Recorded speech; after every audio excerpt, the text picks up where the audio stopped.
ਬੰਦੇ ਦੇ ਹੱਥਾਂ ਵਰਗਾ, ਬੰਦੇ ਦੇ ਹੱਥਾਂ ਵਰਗਾ ਕੋਈ ਔਜ਼ਾਰ ਨਹੀਂ ਬਣਿਆ। ਇੰਨਾ ਕੁਛ ਬਣ ਗਿਆ ਲੇਕਿਨ ਕੁਦਰਤ ਤੋਂ ਪਾਰ ਨਹੀਂ ਬਣਿਆ। ਬੰਦੇ ਦੇ ਹੱਥਾਂ ਵਰਗਾ ਕੋਈ ਔਜ਼ਾਰ ਨਹੀਂ ਬਣਿਆ। ਇੰਨਾ ਕੁਛ ਬਣ ਗਿਆ ਲੇਕਿਨ ਕੁਦਰਤ ਤੋਂ ਪਾਰ ਨਹੀਂ ਬਣਿਆ। ਬੰਦੇ ਦੇ ਹੱਥਾਂ ਵਰਗਾ।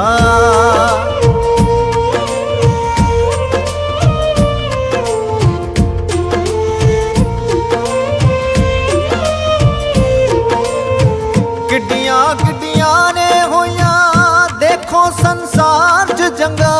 ਆ ਸਾਥੋਂ ਸਾਂਭ ਨਹੀਂ ਹੁੰਦੀਆਂ ਆਪਣੇ ਘਰ-ਬਾਰ 'ਚ ਜੰਗਾਂ।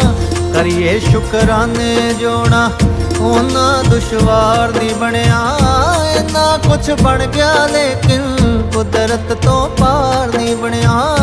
ਬੰਦੇ ਦੇ ਹੱਥਾਂ ਵਰਗਾ।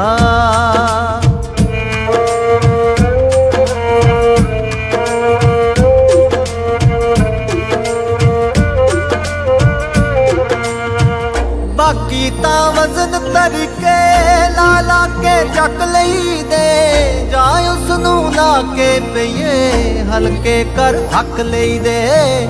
ਪਰ ਦਿਲ ਦੇ ਬੋਝ ਤੋਂ ਭਾਰਾ ਅੱਜ ਤੀਕਰ ਭਾਰ ਨਹੀਂ ਬਣਿਆ। ਇੰਨਾ ਕੁਛ ਬਣ ਗਿਆ ਲੇਕਿਨ ਕੁਦਰਤ ਤੋਂ ਪਾਰ ਨਹੀਂ ਬਣਿਆ। ਬੰਦੇ ਦੇ ਹੱਥਾਂ ਵਰਗਾ।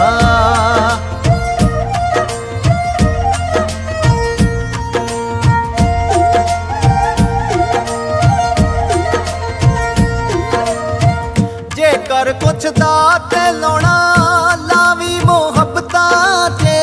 ਫਾਇਦੇ ਨੁਕਸਾਨਾਂ ਵਿੱਚ ਵੀ ਥਾਵੀਂ ਮੁਹੱਬਤਾਂ 'ਚ।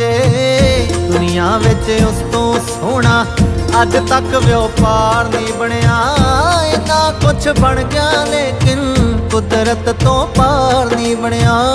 ਬੰਦੇ ਦੇ ਹੱਥਾਂ ਵਰਗਾ।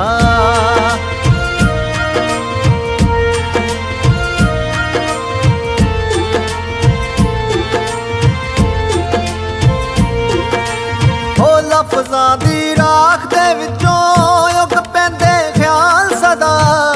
ਰੂਹਾਂ ਨੂੰ ਨੱਚਣ ਦੇ ਲਈ ਲੱਭ ਜਾਂਦੀ ਤਾਲ ਸਦਾ।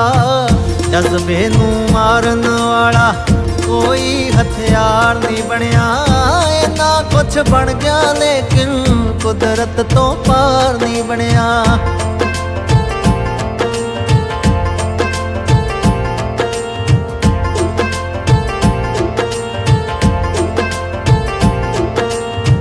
ਉਹੀ ਕੋਈ ਸ਼ਖਸ ਨਿਰਾਲੇ ਜੱਗ ਤੇ ਮਸ਼ਹੂਰ ਹੋਏ। ਆਪੇ ਦੇ ਨੇੜੇ ਹੋ ਗਏ ਦੁਨੀਆ ਤੋਂ ਦੂਰ ਹੋਏ। ਜਿਨ੍ਹਾਂ ਲਈ ਕਦੀ ਵੀ ਅੱਜ ਤੱਕ ਦੋ ਤੇ ਦੋ ਚਾਰ ਨਹੀਂ ਬਣਿਆ। ਇੰਨਾ ਕੁਛ ਬਣ ਗਿਆ ਲੇਕਿਨ ਕੁਦਰਤ ਤੋਂ ਪਾਰ ਨਹੀਂ ਬਣਿਆ। ਬੰਦੇ ਦੇ ਹੱਥਾਂ ਵਰਗਾ।